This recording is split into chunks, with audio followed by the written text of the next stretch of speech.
अस्सलामुअलैकुम आदाब दोस्तों, मैं हूं शम्स सईद और आप देख रहे हैं न्यूज़ हर खबर आप तक। दोस्तों, जो खबर आज आपसे रूबरू कराने जा रहा हूं, जिस खबर के बारे में आपसे बात करने जा रहा हूं, वो बहुत ही सनसनीखेज़ खबर है।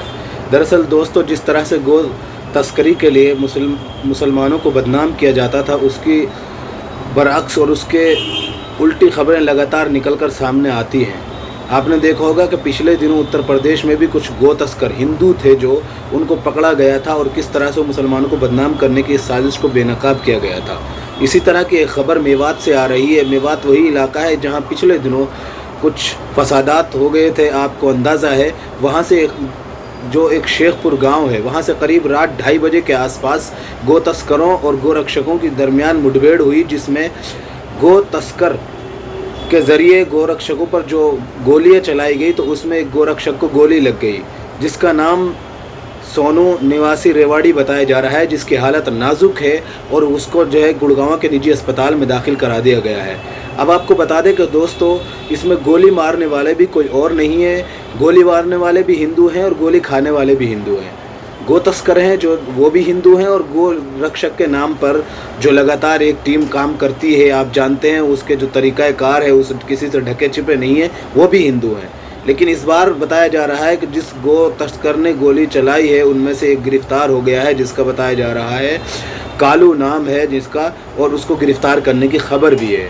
दोस्तों, इस तरह की चीज़ें लगातार निकल कर सामने आ रही हैं। आप इससे ये अंदाज़ा कीजिए, आपको ये खबर पहुँचाने का मकसद ये था कि जिस तरह से मुसलमानों को बदनाम किया जाता है गौ तस्करी के नाम पर, गौकशी के नाम पर, उसके बरअक्स जब खबरें निकल कर सामने आती हैं तो लोगों के सामने सच्चाई निकल कर सामने आती है। आप अंदाज़ा कीजिए कि मेवात जैसे इलाके में एक गैर मुस्लिम गायों की तस्करी करने जा रहा था, और गायों समेत जो वहाँ से गाय भी बरामद हुई है। एक पिकअप थी जिसमें 3 गायों को पुलिस ने रिकवर करा लिया है, वहाँ से बरामद करके उनको गौशाला भेज दिया है।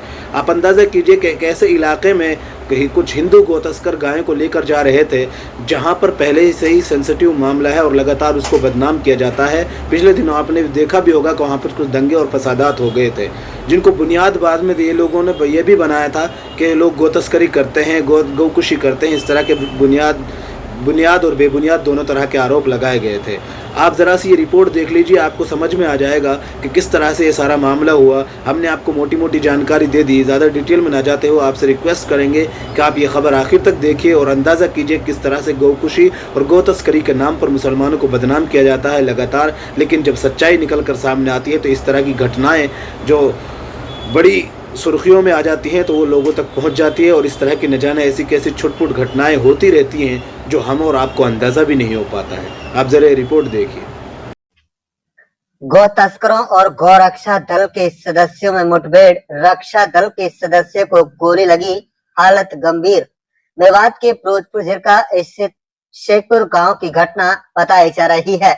बता दें कि राजस्थान से पिकअप में लादकर गायों की तस्करी कर रहे थे आरोपी।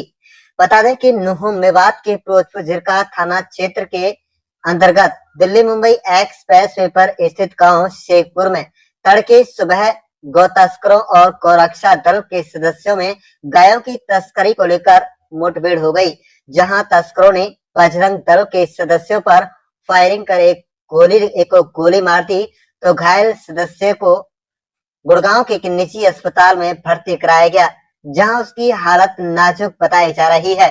पुलिस द्वारा गायों से भरी पिकअप और एक तस्कर को गिरफ्तार कर लिया गया है। इसमें हैरत अंगेज वाली बात ये सामने आई है कि इस बार तस्कर मुसलमान नहीं बल्कि हिंदू है। घटना के बाद पुलिस एक्शन मोड में है। घटना के बाद पुलिस के अधिकारियों ने एहतियात बता दें कि